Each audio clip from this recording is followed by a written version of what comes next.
Colours and claps entertainment Lakshmidevi సమర్పించు నేడే చూడండి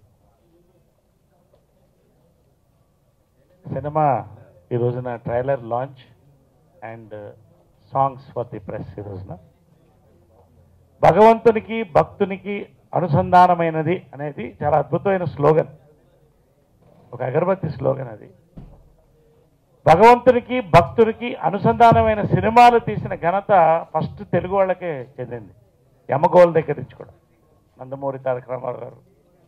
అక్కడి నుంచి దీనికి ఒక ప్రత్యేక స్థానం ఉంది, సోషియో ఫ్యాంటసీస్ అనేది. ఎందుకంటే సోషియో ఫ్యాంటసీస్లో ఎంటర్టైన్మెంట్ ప్రధానంగా ఉంటుంది. రెండోది, దేవుడు మనకు కనిపించడు, కనిపిస్తే సినిమాలోనే కనిపించాలి. మామూలు మన కంటికి కనబడ్డు కాబట్టి రకరకాలైనటువంటి సోషియో ఫ్యాంటసీస్ మనకు వస్తూనే ఉంది. దీంట్లో ప్రత్యేకత ఏంటంటే జనరల్గా సినిమా తీసేటువంటి ఇబ్బందులు, దానికి ఉన్నటువంటి సమస్యలు సినిమా వాళ్ళందరికీ తెలుసు. కానీ భగవంతుడికి నిజంగా ఒక ఆలోచన వస్తే సినిమా తీయాలి మనం కూడా. ఎందుకు తీశారనేది సస్పెన్స్ సినిమాలో చూస్తారు మీరు. విష్ణుమూర్తి సైతం, లక్ష్మీదేవి సైతం, యముడు సైతం, శివుడు సైతం ప్రతి ఒక్కళ్ళు ఒక టీం యూనిట్గా ఫామ్ అయ్యి ఒక సినిమా, మానవులు కొన్ని తప్పిదాలు చేస్తుంటారు, లేకపోతే మానవులు కాదు కదా. కాబట్టి వాళ్ళతో కనెక్ట్ అయ్యే సినిమా తీసినప్పుడు దాని ఇంపాక్ట్ ఎలా ఉంటుంది అనేది ఎంటర్టైన్మెంట్, ఫుల్ ఫ్లెడ్జ్ ఎంటర్టైన్మెంట్తో తీసినటువంటి సినిమా ఇది. అది ఎక్కువగా నేను చెప్పకూడదు, సినిమా ఖచ్చితంగా ఎంటర్టైన్ చేసేటువంటి సినిమా ఇది. నేను వర్క్ చేశాను ఒక కీలకమైన పాత్రలో. ప్రధానంగా దీంట్లో జాకీ యువకుడు దర్శకత్వం చేసి, colours and claps entertainment Subbareddy గారు ప్రొడ్యూసర్, అదేవిధంగా సిరాజ్, వీళ్ళందరూ మంచి మంచి సినిమాలు తీశారు. నాతోనే ఇంతకుముందు సినిమాలు తీశారు. వాళ్ళ యొక్క బ్యానర్లో కృష్ణ గౌతమ్ రాజు ఇండస్ట్రీలో అందరి బంధువు. అతను మా కుటుంబానికి అత్యంత సన్నిహితుడు. కృష్ణ గారి ఫ్యాన్ దగ్గర నుంచి మా అందరికి కూడా చాలా కుటుంబంలో వ్యక్తి.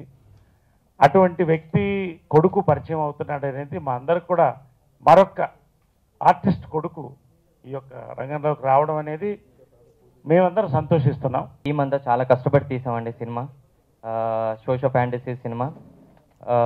పైనుంచి దేవుళ్ళు దిగొచ్చి కింద మేము, నా క్యారెక్టర్ వచ్చి దీంట్లో హీరో అవ్వాలనుకుంటాను. అలానే నాకు ఆర్టిస్ట్ అఖిల్ వచ్చి డైరెక్టర్ అవ్వాలనుకుంటాడు, చరణ్ ఏమో కెమెరామెన్ అవ్వాలనుకుంటాడు. వీళ్ళు ఎలా కనెక్ట్ అవుతారో మాకు అదే సినిమా. ఇంకా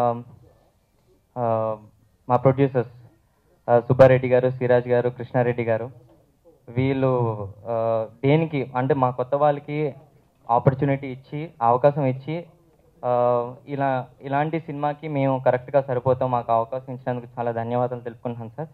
అలానే మా టీం అంతా, మా డైరెక్టర్ జాకీ గారు చాలా అద్భుతంగా చిత్రీకరించారు.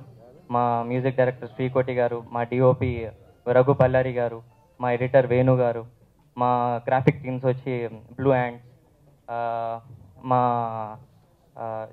బ్లూ హ్యాండ్స్ శేషు గారు, అండ్ మా రీ రికార్డింగ్ వచ్చి సంధ్యా స్టూడియోస్. వీళ్ళందరూ ప్రతి ఒక్కరూ చాలా కష్టపడి తీశారండి సినిమా. ఈ నెల 7వ రిలీజ్ అవుతుంది, 7వ తారీఖున. ప్లీజ్ మీరు సపోర్ట్ చేసి ఈ సినిమాని ముందుకు తీసుకెళ్తారని ఆశిస్తూ సెలవు తీసుకుంటాను. ఇందులో నేను కృష్ణ గారికి పెయిడ్గా చేస్తున్నాను. మాకు ఈ ఆపర్చునిటీ ఇచ్చిన ప్రొడ్యూసర్ గారికి అండ్ డైరెక్టర్ గారికి థ్యాంక్ యూ సో మచ్. ఇలానే కొత్త ఆర్టిస్ట్లను ఎంకరేజ్ చేయాలి. ఇలాంటి ప్రొడ్యూసర్స్ ఇండస్ట్రీకి చాలా ముఖ్యం. ఇప్పుడు ఎలాగైతే Subbareddy sir, Siraj sir, Krishnareddy sir ఎలా ఎంకరేజ్ చేస్తున్నారో, నెక్స్ట్ కూడా ఇలా కొత్తగా వచ్చే వాళ్ళని ఎంకరేజ్ చేయాలని కోరుకుంటున్నాను. అండ్ ఈ మూవీలో యాక్ట్ చేసిన ప్రతి యాక్టర్స్కి మీ బ్లెస్సింగ్స్ కావాలి. థ్యాంక్ యూ సో మచ్ అండి. లైక్ ఇంత పెద్ద మూవీలో మాకు ఆపర్చునిటీ ఇచ్చిన సిరాజ్ గారికి థ్యాంక్ యూ సో మచ్. నన్ను సెలెక్ట్ చేసింది సిరాజ్ సార్ గారు, సో అందుకని ఆయనకు థ్యాంక్స్ చెప్తున్నాను. And thank you so much sir, Suresh sir, Amani గారికి, నరేష్ గారికి, అందరికీ థ్యాంక్ యూ సో మచ్ అండి. లైక్ మేము ఎంతో కొత్త వాళ్ళం కదా, సో కొత్త వాళ్ళని ఇంత మంచి యాక్ట్రెస్తో యాక్ట్ చేయడానికి ఇచ్చిన జాకీ సార్కి థ్యాంక్ యూ సో మచ్ అండి. డైరెక్టర్ గారికి హ్యాట్స్ ఆఫ్. మీరు ఇప్పుడు ట్రైలర్ చూశారు. It is a social fantasy అని ఆల్రెడీ అందరికీ తెలుసు. It is a wonderful concept.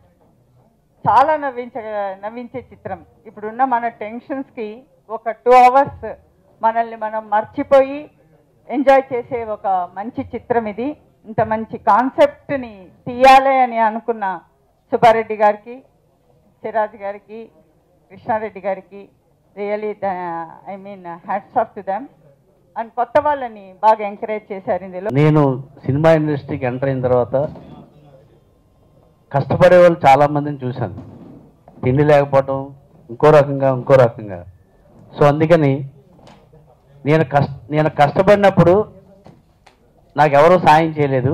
ఇప్పుడు కష్టపడే వాళ్ళకి సాయం చేయాలని నేను ఎంతోమందికి ఏదో ఆశించి కాకుండా చాలామందికి సాయం చేశాను. నేను ఆర్థికంగా బాగా హీన స్థితిలో ఉండి కూడా సాయం చేశాను. కానీ దేవుడు ఏంటి నాకు ఈ ఇండస్ట్రీలో ఎలాగైందంటే, అప్పుడు మా మిత్రుడు చెప్పాడు, లేదురా దేవుడు నీకు వరం ఇస్తాడు, ఒక మంచి వరం ఇస్తాడురా అంటే, ఆ వరం ఏంటంటే నాకు ఇండస్ట్రీలో నన్ను ఆదుకుని మానసికంగా కానీ ఇంకో రకంగా కానీ నన్ను ఆదుకుని నా కుటుంబ సభ్యులుగా దేవుడు నాకు ఇచ్చింది ఇద్దరు. ఒకటి నరేష్ గారు, ఇంకొకటి భరణి గారు. వీళ్ళు నేను జీవితాంతకాలం రుణపడి ఉంటాను.